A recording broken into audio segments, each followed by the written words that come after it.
Mungu hawezi kukuelekeza jambo ufanye mwisho wake likakuangamiza. Mungu hawezi kukuruhusu jambo ufanye likakuletea madhara. Kila anachokuambia Mungu ufanye kina matokeo ya baraka kwenye maisha yako. Yesu anasema mimi ni nuru ya ulimwengu, wala giza halitaniweza, sio? Na anasema yeyote anayenifuata mimi hatapotea, hatajikwaa, ataona pa kwenda.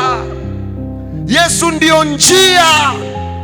Mungu anaposema nitakuongoza njia inayokupasa kuiendea, wapendwa, lazima tuliangalie neno kama taa, tuliangalie neno kama mwongozo, tuliangalie neno kama zile alama za barabarani. Zinakwambia hapo kuna kona, zinakwambia hapo kuna roundabout, zinakwambia hapo kuna watoto wanavuka, na wewe unachukua tahadhari. Maana ukitembea barabarani bila kufata alama za barabarani utasababisha madhara. Ukitembea katika maisha ya wokovu bila kufata mwongozo wa neno la Bwana utaleta madhara kwenye maisha yako. Ndio maana Daudi anasema neno lako ni taa na mwanga wa njia zangu. Daudi analifuata neno kama taa, analifuata neno kama mwanga, analifuata neno linamwongoza.